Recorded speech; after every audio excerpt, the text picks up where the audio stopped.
All right. Shalom Akim, Shalom, Shalom.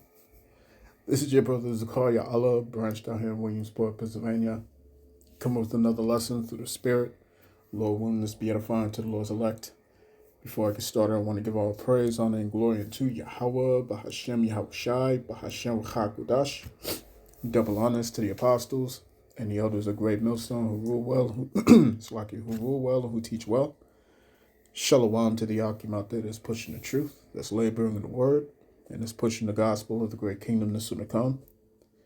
Shalom to the Akwath that's listening in, that's remaining true to the faith and remaining faithful and submissive to their husbands and guiding their children. And shalom to the hopeful elect of the 12 tribes scattered abroad throughout the four corners of the earth. To you Israelite foreigners out there who live among the heathen and who look like those heathen nations. But your lineage goes back to the progenitors of the 12 tribes of the nation of Israel through the line of your fathers. All right? And those very progenitors consist mainly of the so-called Negroes, Latinos, and Native Indians. See what I'm saying? So I want to say peace and blessings to you all. Barakatham. All right. So more updates on the war. You know what I'm saying? Quite honestly, I wish, I wish I could just do a lesson on something else. But this situation is so important. You know what I'm saying? And then you have to also couple it with what's coming down the pipe in terms of domestic affairs. All right, because now we're hearing from the mainstream news and all that stuff. Because when it's in the mainstream news, understand that a narrative is being formulated. All right, and the narrative being that there are sleeper cells that have been activated in the country. You know what I'm saying? So we're about to see that major crisis. All right, that big crisis. The big event, so to speak, that's going to kickstart this whole thing and lead us to the hour of temptation. You see what I'm saying? But with what's happening, man, all right, the amount of control that the Persians have, all right, they've already got complete control in their their actual region. You know what I'm saying? All right, in their country, I should say. Now they have control over the region. All right. Now that they have closed the Strait of Hormuz, all right, just as the prophets have told you, everything is shutting down. Everything is falling apart. And just because you haven't felt it over here in the States just yet, doesn't mean that it's not gonna hit here eventually, because it will happen. It will happen. The dominoes have been toppled. All right. The dominoes have been toppled, and it doesn't matter what your boy Trump wants to say on the news. Okay. According to their own officials, Trump has reached out to them twice, looking for a ceasefire. All right. Essentially declaring uncle. You know what I'm saying? Tapping out. You know what I'm saying? Tap out, tap out. All right. But there is no tapping out. There is no way out of this. You see what I'm saying? You're in the mud, and and you're gonna stay there. All right. So, I'm not gonna take too much time. You know what I'm saying? I got a bunch of videos that I wanted to share with you. You know what I'm saying? And just to kick this off, let's go to the book of Job. All right, Job chapter 12 and verse 16. And it reads, "With him is strength and wisdom. The deceived and the deceiver are his." Okay, the deceived and the deceiver are his, man. And these devils have been sorely deceived. You see what I'm saying? They thought that this was gonna be a cakewalk. They thought that this was gonna happen the same way it did with Venezuela. You see what I'm saying? You gotta keep in mind, man. All right. The Venezuelans are Israelites. Okay, and the scriptures clearly say that the Israelites will have no might in their hand. You see what I'm saying? Even though Venezuela has an army, it's not an army that's capable of contending with major players. You see what I'm saying? All right, just like in Burkina Faso and Mali and so on and so forth. All right, you got Jakes over there, but they can still be toppled. They can still be overrun and overtaken. You see what I'm saying? Because the curses will still apply. You see what I'm saying? The curses are still intact. They haven't gone anywhere. You see what I'm saying? So there's no might in our hand as of yet. All right. The Lord is the one that's going to be our defense. But until the Lord comes, these Edomites are still in power. All right. This is still their kingdom, and they still have the sword. However, the Lord has put the spirit on these devils to be high-minded and to be ignorant of reality. You know what I'm saying? To be deceived by their own hubris. All right? To be fooled by their own propaganda. And so now we're seeing, after it's been 2 weeks now. All right? So after 2 weeks, now this dude is he's starting to backpedal. I'm talking about Nero Trump. He's starting to backpedal, man. He's talking about I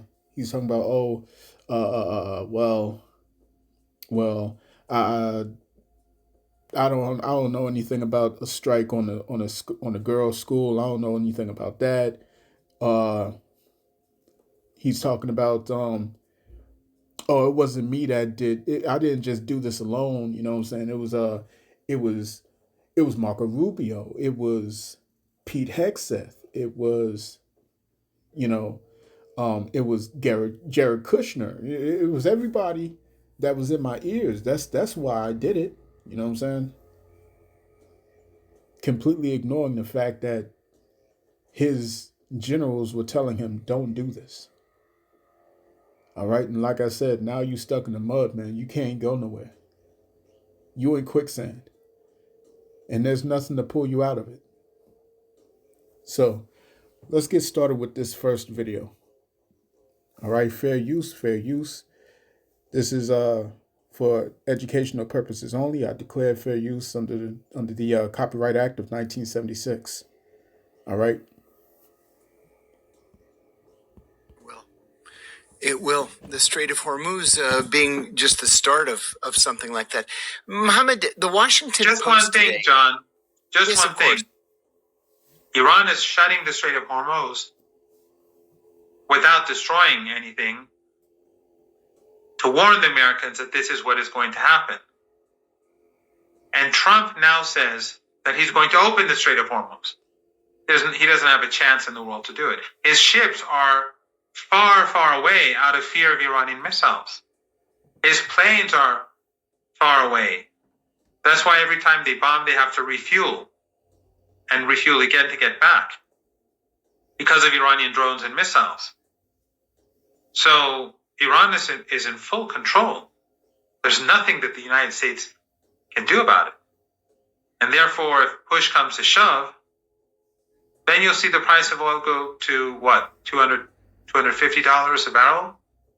And then when the markets crash, then everyone will be wondering who did this. And even the MAGA people, who obviously have no moral principles, because forever wars are okay, hiding the Epstein files is okay, even shooting white people in the face are okay. All that's okay now. But when they lose their jobs and their factories, the factories that they work at collapse, and the businesses go bankrupt, and the price of gasoline becomes unaffordable, and they have no money to pay for the gasoline. Ooh-wee. And you hit the nail on the head with that one, man. You know what I'm saying? Because let's just be honest. Let's just be honest. And I was thinking about this today. As I was listening to Priest Mahaloya.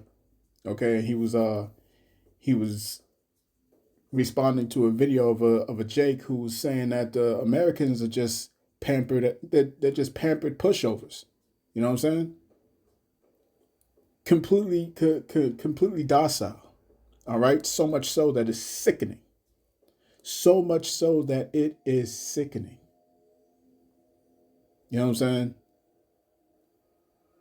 You got I was looking at videos of these Jakes in the military that was doing TikTok dances and whatnot. You have no clue of what's coming, man. You have no clue of how bad this is going to get. And I'm talking about these Jakes out here who want to play around, who want to pretend like everything's everything's just fine. You know what I'm saying? And nothing's going to touch them. No, man. No. All right. They're already lying. Excuse me. They're already lying about the casualties. It's in the hundreds. The hundreds. You see what I'm saying? This ain't no handful. This ain't no 10, 12 casualties and 100 wounded. Nope. It's hundreds of casualties that they refuse to tell the people about. They refuse to tell it. The rest of the world is reporting on it. They're not. You see what I'm saying? Because they have to sell this war. And they know that if they was to be honest about these numbers, they would lose even MAGA. You see what I'm saying? There's no way out of this. Next video. And if you think Israel gets to continue to exist in a manner that threatens Iran, no, Israel murdered the supreme leader. They now have the son of the supreme leader as the supreme leader. You think he's going to sit there and say, it's all cool. You murdered my dad. You killed my daughter. You guys tend to forget about that. 14-month-old granddaughter of Ali Khamenei, murdered by Israel. Murdered. And you want to pretend that they're going to sit there and say, it's all good. 170 school children murdered by the United States. And you want to pretend that Iran's going to go, it's good. They blew up an oil facility. It's raining acid rain, death, oil, death, fire in the streets in Tehran. And you want the Iranians to go, that's cool. What the hell? Let bygones be bygones. No, Israel and the United States entered an existential war against Iran. Existential means life terminating. Iran has played that game. They picked up the ball and they said, let's play. They're not going to quit until they get their results. And their results are America out of the Middle East and Israel never again flexing the greater Israeli muscles. Benjamin Netanyahu's dream of Abraham's Accords are done, finished. It will never happen. India's playing a stupid game of that somehow there's going to be an India, Middle East, European economic corridor. Right. What did you say? You said the Abrahamic Accord? That's already finished. That whole Abrahamic Accord nonsense, that was dead on arrival. You see what I'm saying? After this, there will be a complete coalition of all Arab nations, all right, Islamic nations coming together against the West collectively and Israel. You see what I'm saying? As it is written in the scriptures. 2nd Esdras chapter 15 and verse 28 on down. All right, that these dragons of Arabia and the Carmanians joined with them, they will join together. You see what I'm saying? Conspiring together to persecute thee. You see what I'm saying? They coming after you, man. They coming against you. Because those Arab nations that were friendly with you, the Ishmaelites that were friendly with you, they understand how much of a backstabber you are. You see what I'm saying? You promise to protect them, to defend them and all that stuff. But when push comes to shove, when rubber meets the road, what do? You take away all your defense, all your defensive systems away from their nations, and they're left out to dry. You know what I'm saying? All your so-called allies are realizing that your only ally are these Amalekites. You're a pimp. You see what I'm saying? What did the prophecy say? All right. When they shall say peace and safety, then sudden destruction cometh upon them. All right. What was the Abrahamic Accord? It was talk of peace and safety. Peace. We brought peace to the Middle East. Peace to the Middle East. Peace to the Middle East. It was all a farce. You see what I'm saying? And the prophets told you this. All right? The prophets told you this. Take it back. Results are America out of the Middle East and Israel never again flexing the greater Israeli muscles. Benjamin Netanyahu's dream of Abraham's Accords are done, finished. They will never happen. India's playing a stupid game of that somehow there's going to be an India, Middle East, European economic corridor. They sold down an Iranian ship, a fellow BRICS member. They allowed it to be sunk on their watch. It's it for India. That's it. This is a bigger game. Iran is not going to sit there and let the map be reset. They have the advantage. They're winning. They're going to win. They have a plan. Their plan hasn't changed. Pete Hegseth has changed the American war plan 5 times in 10 days. So, again, tell me how America's winning this thing. Tell me how Israel's winning this thing. They're not. First, I think I agree with you that Iran is winning strategically. I think this is failing for the US. This is a failed regime change operation. We have reports that the Kurds are also out. There's been talks about the Kurds being armed and being part of this. And one of the Kurdish groups put out a statement, an open statement, saying we're going to remain outside this conflict. And that was their only hope. That was their only hope. The Kurds was their only hope in getting a ground force in Iran to help destabilize it. And the Kurds do not want any part of that.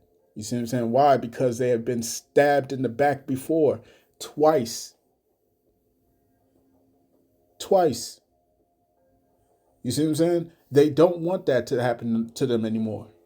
They don't trust you. No one trusts you because you're as good as your word, and your word means nothing. You see what I'm saying? Your word means nothing.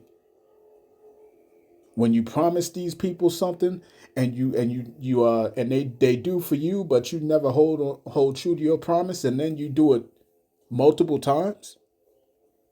You see what I'm saying? This whole conflict started because y'all were having peace talks, and in the middle of peace talks, you hit them, you attacked them, you struck them, you assassinated their supreme leader, just like you did last time. Last year, you were in the middle of peace talks. And while you was in the middle of peace talks, boom. You see what I'm saying? So no, you're in the mud now. Again, you ain't coming out of this. Let's get Joel. Actually, no, Salaki. Let's get Habakkuk. Habakkuk chapter 2. All right, Habakkuk chapter 2 and verse 7. It says, shall they not rise up suddenly that shall bite thee, and awake that shall vex thee, and thou shalt be for booties unto them? Because thou hast spoiled many nations. All the remnant of the people shall spoil thee, because of men's blood, and for the violence of the land, of the city, and of all that dwell therein. Woe to him that coveteth an evil covetousness to his house, that he may set his nest on high, that he may be delivered from the power of evil. Thou hast consulted shame to thy house by cutting off many people, and hast sinned against thy soul. And it's all coming back to bite you in the ass, man. It doesn't end well after this. It don't end well for you. You see what I'm saying? You're in the final conflict, all right, that's only going to spiral out of control. And clearly you've lost all aspects of this war. You've lost it. You know what I'm saying? You don't have any ammunitions. You don't have any defense missiles, no defense systems left. You don't have any radar systems left. They took them all out. They sank warships. You see what I'm saying? The only thing you do have left is a nuke. That's all you have left. Because you can't go in there with boots on the ground. It's not happening. It's impossible. You can't send in any boats. You can't send in any vessels. It's impossible. You see what I'm saying? They just sank two U.S. tanker ships, gone up in flames, because this idiot told all these oil tanking companies that he would insure them and that the Navy would protect them. And then all these companies, they call the Navy, and the Navy's like, no, we're not going to do that. I don't know what the Orange Man is talking to you about, but that's not happening, man. We can't. It's a suicide mission. Then he tells these tanking companies, just grow a pair of balls and hit to the straits. And two of them tried that, following his dumbass. And now two tanker ships are destroyed. You see what I'm saying? So. But at the same time, if you told me a few months ago, Khamenei is going to be killed, Iran's going to be bombed to oblivion by the US, by Israel, and Iran's going to drag the entire Gulf into the war, and they warned in advance they're going to drag the Gulf into this. I would be expecting a lot more damage in the Gulf. I know Israel's hard to really get facts from the ground. You know, they've got pretty heavy censorship there. But I'd expect more damage on US bases. Again, it's hard to know. There's an expensive radar, a few radars that were hit. So they did sustain some damage. It's hard to know exactly what type of damage. But if you look at those Gulf countries, they haven't joined the war directly. They haven't bombed Iran back. They've been hit by Iran. But at the same time, they've been able to intercept over 90% of the missiles. So when you say Iran's going to turn Israel inside out, I'm just trying to understand. I think Iran is capable, from what I'm seeing, is capable to sustain the closure of the Strait of Hormuz long enough for Trump to no longer want this war. And if Trump doesn't want this war, Israel cannot sustain it alone. So that's where we agree. But I just don't see anything more that Iran could do militarily. And I also don't see what involvement China and Russia will have in this. There's reports now also today that Russia and China, especially Russia, are watching to see how Iran sustains this war, to see how much they're going to help. Similar to Ukraine. NATO watched Ukraine, and when they saw Ukraine doing pretty well against Russia in the early days, they started flooding it with military equipment, and now we're in a multi-year war. So the same thing could happen in Iran. This could become a prolonged conflict. But what's the source of that? What's the source of that, Mario? I'm just curious, because I have some very good sources in Russia. Right. So yeah. You know,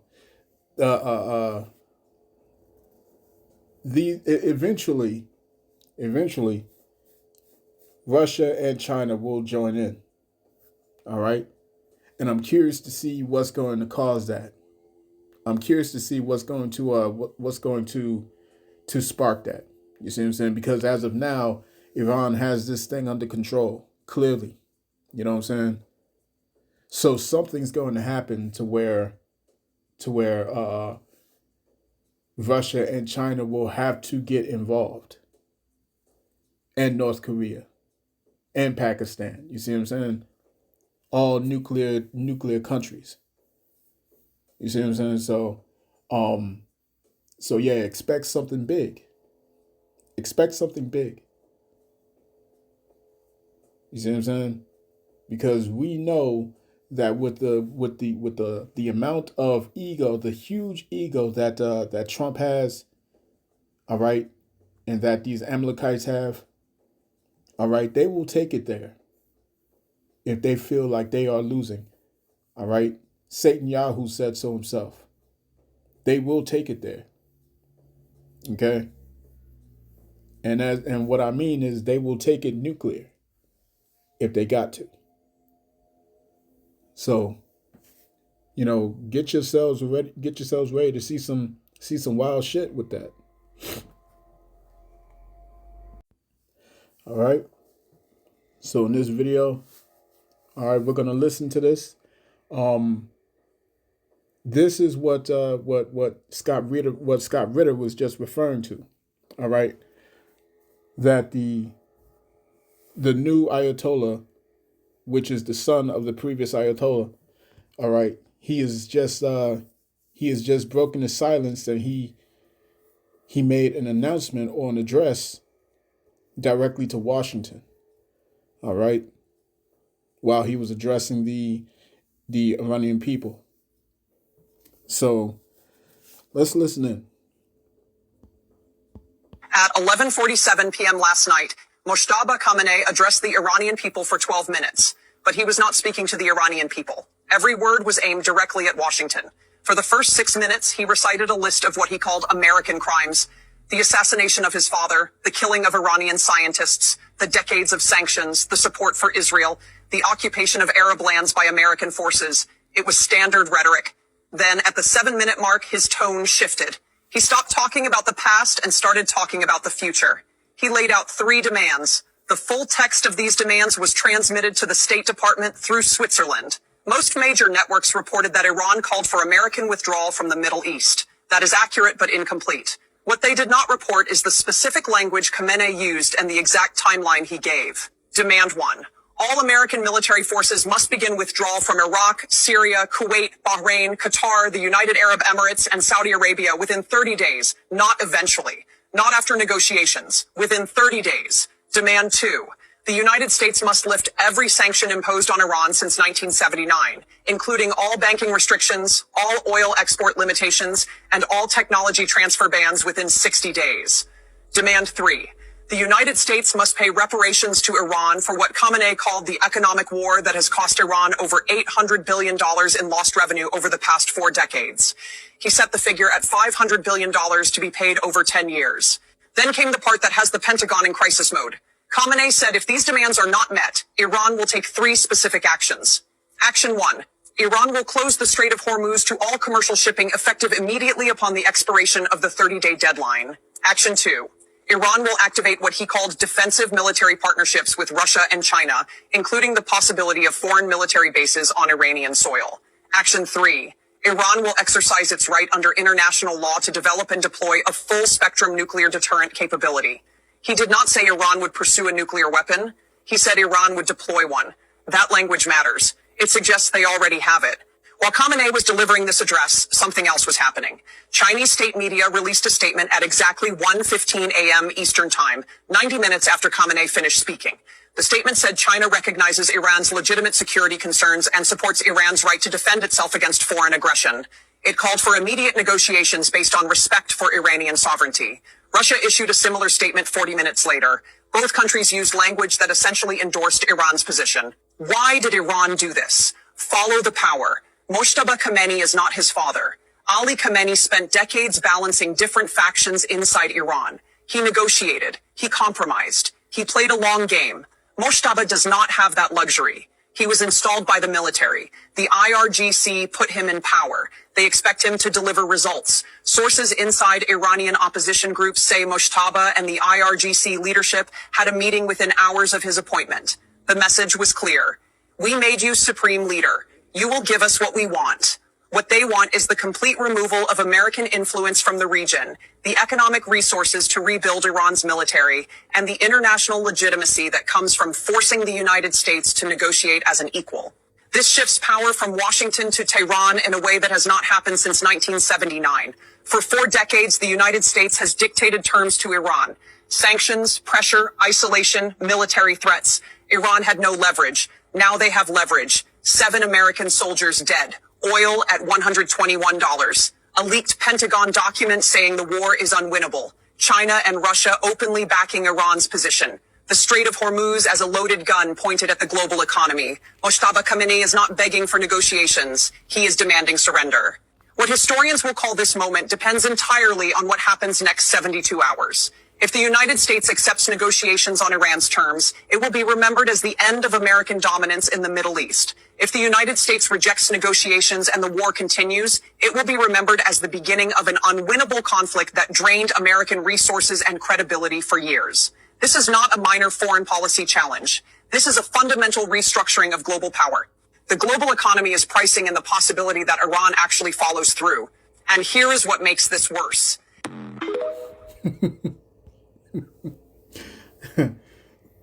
And we couldn't get that next part. I wanted to hear what makes it worse.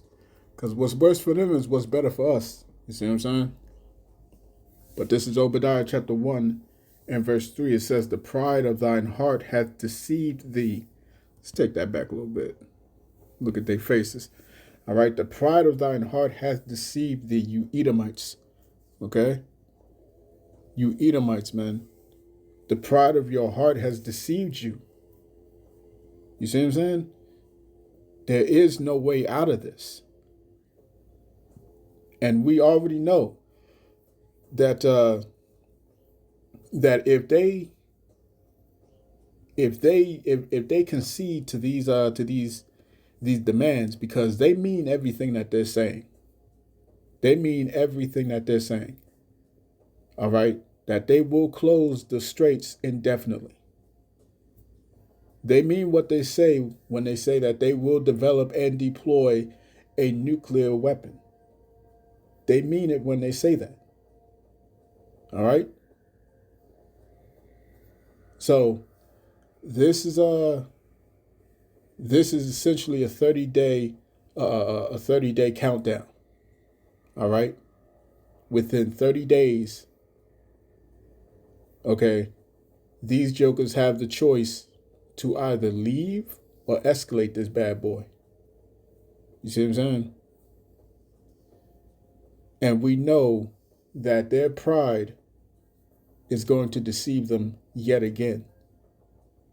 You see what I'm saying? So expect to see the big one. All right? Expect to see this sucker. Breaking news, Iran war update. The U.S. struck what appears to be an underground missile storage facility in Iran, causing a massive explosion that looks nuclear. Someone tell me what kind of bomb the U.S. has in its arsenal that can cause an explosion like this. The underground site probably explains the size, but honestly, it seems nuclear. Iran struck back with drones that hit Oman's largest oil storage facility, causing major damage. Today, Iran announced it is switching from reciprocal hits to continuous strikes and warns it will drive oil prices to $200 a barrel. Iran says the U.S. will not be able to control oil prices. We won't even allow 1 liter of oil to reach the U.S., Israel, and its partners, and any vessel or tanker bound for them will be a legitimate target. Iran appears to be shifting its military strategy as oil prices have declined and U.S. oil prices are now nearing $90 a barrel again. This is a major change where they were only responding to strikes, but now they will be the aggressor with continuous strikes. What Iran has been doing these last 12 days shows how much restraint they have been showing. They kept warning the U.S. and Israel. I guess they thought Iran was bluffing. What I fear most is the nuclear bomb in Tehran. I feel Israel will use it because they can't control this war any longer. Israel's made a big mistake, and if they do use it, I think this could be the end of the colonial project once and for all. This is Ezekiel chapter 7 and verse 25. It says, destruction cometh, and they shall seek peace, and there shall be none. All right, destruction cometh, and they shall seek peace, and there shall be none. There is no peace for you devils, man. All right, there's no peace. What was that, Isaiah 48 and 22? Real quick.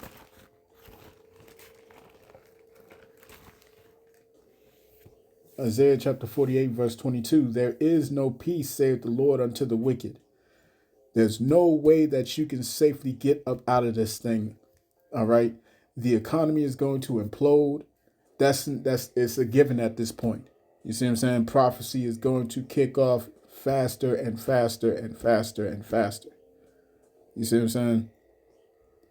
And when all these jokers, all these maggers and whatnot, all right, when they see when they see that they can't buy anything, when they see that that gas is priced out of range, when they see that that they can't make ends meet, they can't make money, they can't do anything. All right, it's gonna get real.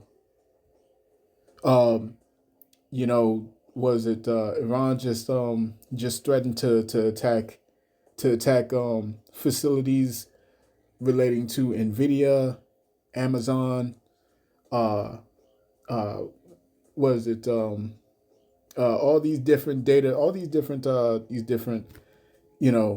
stuff like Google. All right, Google's another one. You see what I'm saying? These are major. These are major. Major points where people, where people use commerce, where people engage in their commerce, man. Okay, literally, the entire system is going to be torn apart after this. Before this is done, you see what I'm saying? And what does that mean? That means that all your services is gone. All right, all your services is gone. It's going to affect your phones. It's going to affect the internet. The internet's going. Hey, they're going to shut it down. They're going to shut it down. You see what I'm saying? And when people can't go on social media no more, when people can't do all these things that they're comfortable in, you know what I'm saying, that gives them solace, that gives them their sense of security. When it's all gone, that's when people will realize that this ain't no game. I think other countries will stand by, especially Turkey, who is being threatened as the next target for Israel after Iran. If Israel can make it that far. Last night, there were 3 straight hours of missiles landing in Israel, all 1-ton warheads. Also, Israel and the U.S. started targeting banks in Iran last night. They hit a bank in Tehran, killing employees who were working overtime. Following the strike, Iran's armed forces warned people across the region to stay at least 1 kilometer away from U.S. and Israeli-affiliated banks, stating these institutions may now become targets. This eye for an eye stuff is going on that Israel and the U.S. didn't think Iran was capable of. The IRGC says they won't stop until the U.S. completely surrenders. We are thinking of nothing except the enemy's complete surrender. We will end the war when the shadow of war is removed from our country. Iran has been and continues to be very clear. Their objective is not only to end this war, but any future attack on their country. Stay tuned for more updates. All right.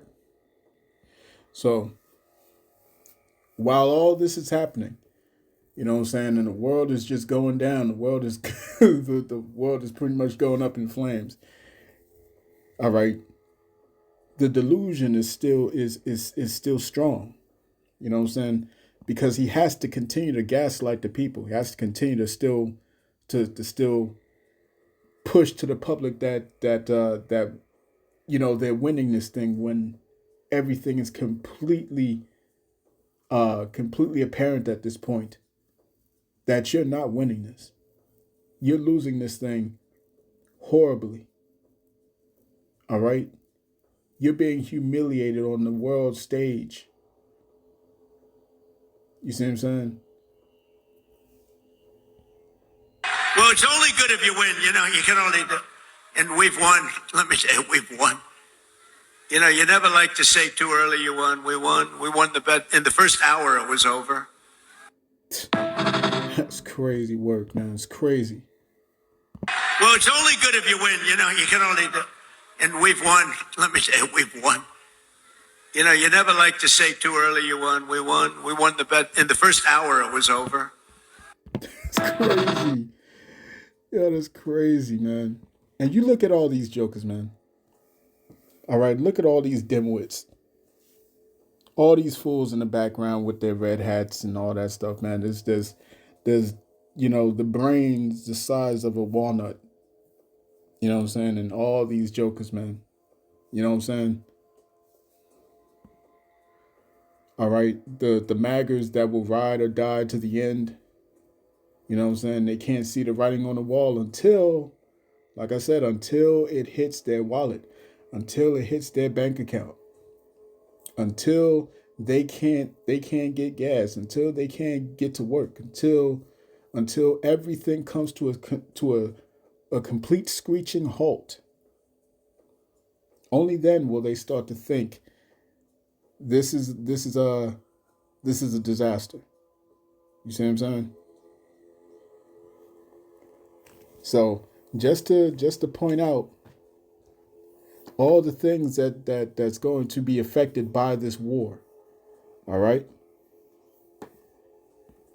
Entire chip industry is about to shut down, and everybody is panicking. Need some notes so everybody can understand how truly fucked we are. Stay with me here. No helium, no semiconductors, no phones, no AI, no future. Samsung and SK Hynix just went on high alert. Chips carrying helium have stopped moving through the Gulf. Helium is used to cool semiconductor manufacturing equipment. Without it, chip fabs cannot operate. There is no substitute for helium in this process, people. Keep this in mind. South Korea makes 60% of the world's memory chip. Helium stopped shipping. Chip fabs slow production within days. Nvidia can't get enough memory chips. AI data centers can't get enough GPUs. Apple can't build iPhones. Tesla can't build cars. Every cloud server, every laptop, every smart device delayed. A $600 billion semiconductor industry grinding to a halt because of a nation that your administration wants you to think is an easy target. Statistically, this is worse than the 2021 chip shortage. This one is caused by a war blocking the raw materials from even reaching the factory. Being a key point, people, it's not just helium, it's neon, it's palladium, it's every rare gas that ships through the Gulf and the Red Sea. Iran didn't need to fire a single missile at a chip factory.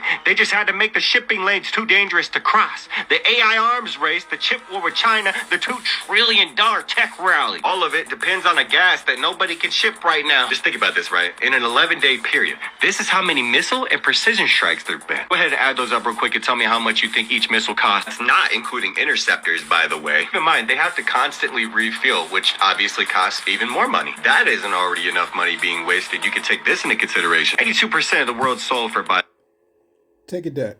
precision strike. Right here. All right. Right here.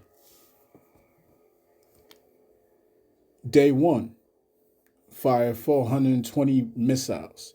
Day 2, 210. Day 3, 165. 4, 130. So 118, 105, 92, 88.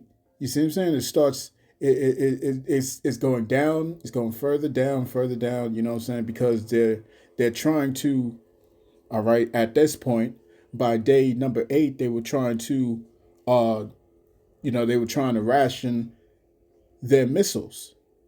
You see what I'm saying? 110 started going back up. 120, 126, 148. You know what I'm saying? Surging again, and we started to see what? We started to see these jokers hitting, was it 3D paintings on the floor? You see what I'm saying? Millions of dollars worth of missiles. All right, hitting paintings on the floor. Such an egregious waste of resources, man. Let's take it back. Didn't need to fire a single missile at a chip factory. They just had to make the shipping lanes too dangerous to cross. The AI arms race, the chip war with China, the $2 trillion tech rally. All of it depends on a gas that nobody can ship right now. Just think about this, right? In an 11-day period, this is how many missile and precision strikes there have been. Go ahead and add those up real quick and tell me how much you think each missile costs. Not including interceptors, by the way. Keep in mind, they have to constantly refuel, which obviously costs even more money. That isn't already enough money being wasted. You can take this into consideration. 82% of the world's sulfur, by the way, comes from oil and gas refining. Sulfuric acid. Without sulfuric acid, you can't extract copper, cobalt, and nickel. Without those metals, no transformers, no EV batteries, no data center substrates, no electronics, period. Notice how China and Russia are watching from afar. This shit impacts Taiwan and Japan as well, if you didn't know. Thai cargo ships struck in Strait of Hormuz. The Iranian military warns people to stay at least 1 kilometer away from U.S.-linked banks in the Middle East. And by what I just told you, okay, Gulf countries are dangerously running low on missile interceptors and are being forced to choose which incoming threats to shoot down. Oil tankers and cargo ships are asking for help from the U.S. Navy. Now we're having discussions of mines being in those waters. BRICS is playing chess while using this one nation as a proxy while the United States and the Western powers are playing fucking checkers. Honestly, I wouldn't even consider it to be checkers at this point. How much money has been given to everywhere else other than us? I'm not trying to sound selfish or greedy. All of the world's wealth in itself should be distributed equally. What? I'm gonna do a video on JFK. All right. So this is, this has just been an absolute travesty. And it's a, America's a laughing stock at this point, man. You know what I'm saying?